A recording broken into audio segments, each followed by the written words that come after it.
Hey everybody, welcome back Attack, I'm Skylar Shore, and I finally wanted to give my first impression review of Dark Nexus Arena, a new free-to-play MOBA coming out, and maybe you guys have been seeing the character videos I've been putting out and probably will continue to put out. But a quick overview for those who have not seen those videos or anything on Dark Nexus. Essentially what Dark Nexus is it's a brawling MOBA, but it features aiming mechanics, and is actually a very mechanical MOBA in itself. So this is going to be kind of similar to, I guess you could say, something like Shards of War, or maybe the new MOBA, Games of Glory.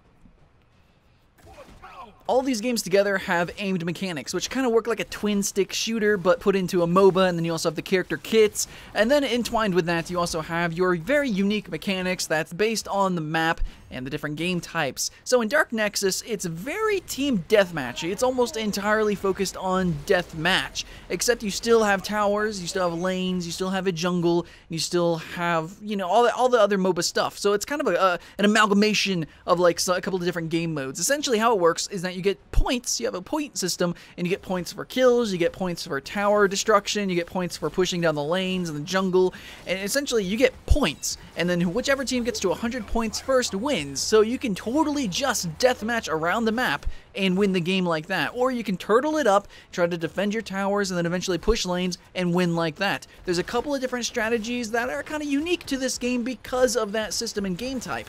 And it kind of works with the mechanics of the characters as well. Since it's a very mechanical game, of course you want to really focus on the fighting and the brawling. No, it doesn't really have an item shop, not really. It's very small. It's no Dota 2 item shop, guys. So really, it's focused on the mechanics. Every little bit of this game that might be appealing, I truly feel comes from the mechanics of the game. The item shop is really very small. It's even smaller than some light MOBAs or MOBAs that you'd find on mobile devices. It's completely focused on the killing. But I think Dark Nexus Arena does it pretty well. You have a couple of abilities, though I feel like it's not as varied as some other games, especially like Dota 2. For the most part, your character has auto attack, or like a main attack, and then you have a charged attack, and then you have a couple of other abilities to use, which are, for the most part, the kits are pretty usual. I mean, they're nothing totally drastic and out there and crazy, like stuff we see with newer League of Legends characters or some older Dota 2 characters.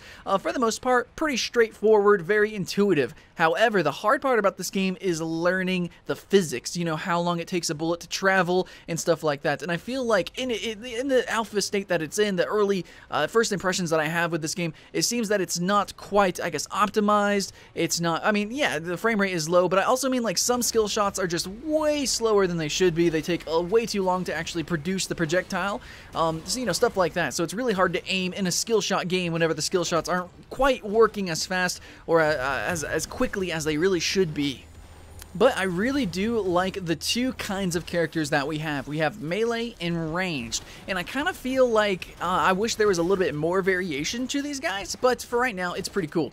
Ranged people have, well, a huge amount of range from my experience, except for Apothecary, who is a medic class. He's very, actually, close range, but for the couple other ranged characters that I played with, they have a huge amount of range, to where you can actually damage towers at some point in the game. Sometimes you can actually do it at the very start of the game, completely out of the tower's range. So if you are left completely alone, you can take out towers, and that's really cool. Ranged are really strong like that. Also, melee can actually cleave, so they're really good at pushing down waves, though there is one ranged character that can, I think his name's Scout, and he can actually push waves because he has an AoE charge attack, but for the most part, melee characters are really good at jungling and pushing waves, and they do lots of damage.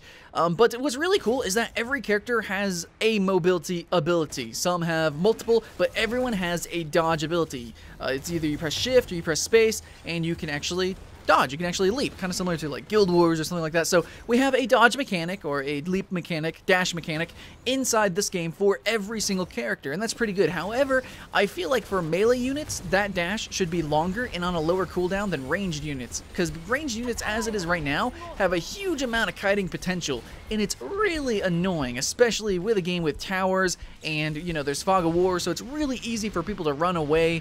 So overall, I feel like ranged units are just a little bit OP as it is now, but it's early access.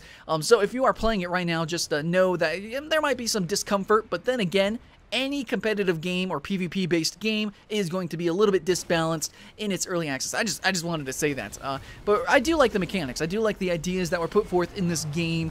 But now moving on to just, you know, overall aesthetic and everything. Me personally, I like the aesthetic that League of Legends has, that Vainglory has, the new MOBA coming out. Dawngate as well. I really like that cartoon and colorful look because I feel like it's ageless, timeless. Like it can just go on forever, and that's what we see with League of Legends. I mean, League of Legends, of course, has been updated and actually reduced in its harshness, reduced in its poly count. It actually runs better now because it's a little bit cleaner. I really like clean looks. Dark Nexus doesn't have like it's a very dark and gritty, but at the same time, it's also very cartoony. It's very comical. So I'm kind of like torn between it. I know that it's based on the Warhammer universe, and me personally, I'm not a fan of that, but I think if you liked that universe, you might actually be drawn to this game, hopefully. I think it's very comical, but at the same time, it's very dark, which is very, I guess you could say, unique. A little bit, guys. But anyways, Dark Nexus Arena, I think for a MOBA, definitely is going to need something a little bit extra to really make it stand out from the rest. I think maybe it's going to need multiple maps. Oh, you know, actually, that's probably going to be the one thing that's going to make a difference. That's what we see with Heroes of the Storm. Heroes of the Storm would not be where it is today if it didn't have all these really unique and creative maps. Now, some MOBAs coming out can get away with it, and for me playing this brawling MOBA, I feel like since you're not going to have much strategy with item builds, and the map that we have right now is very straightforward, I feel like we're going to need a multitude of maps. It doesn't have to be as many as Heroes of the Storm, but I would definitely like a selection of maps and game modes, or just different kind of maps with different shapes and looks and stuff like that. But one thing that I do want to comment on, you know, kind of like a negative, I guess, is that it doesn't look very good right now. You know, a lot of these characters look really low poly count, like they have really simple, plain textures, and I know you can raise and lower the graphic quality, but overall, I feel like the polish, you know, graphically just isn't there.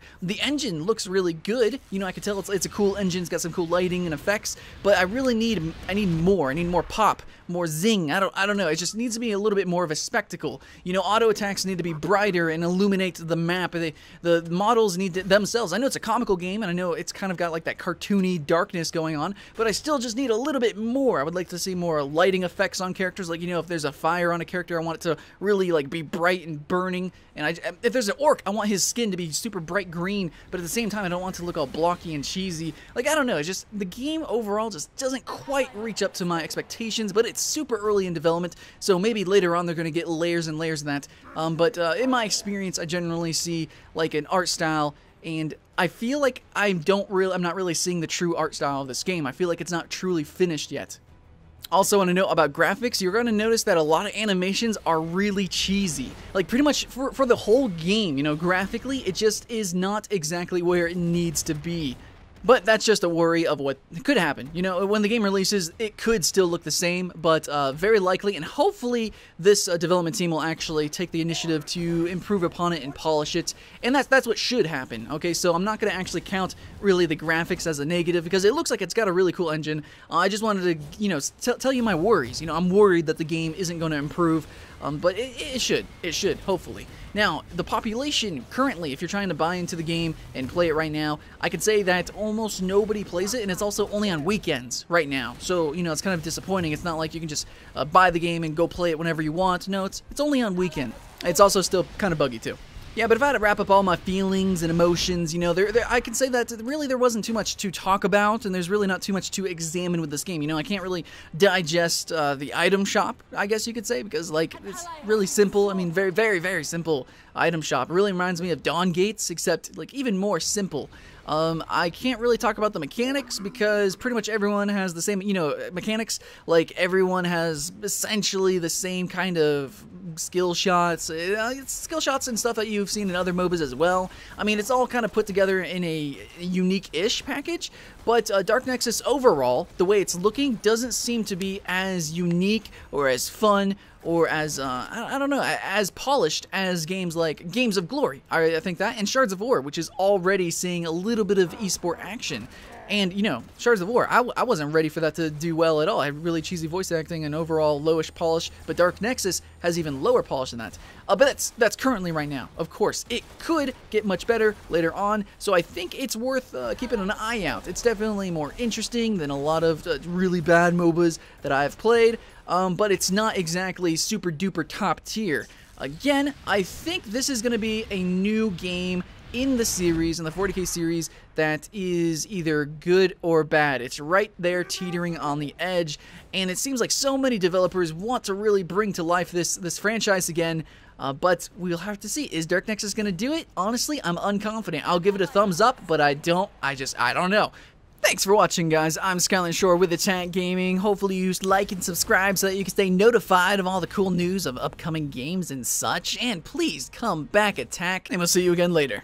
Welcome back, Attack. Today we're going to be talking about the top 10 free-to-play MMOs for this year, for 2015, and I think across all the genres for free-to-plays, we've seen so much innovation in MOBAs, in MMOs, in like card games. We've seen so many new things this past year, and hopefully, maybe, probably so, 2015 is going to be just as exciting.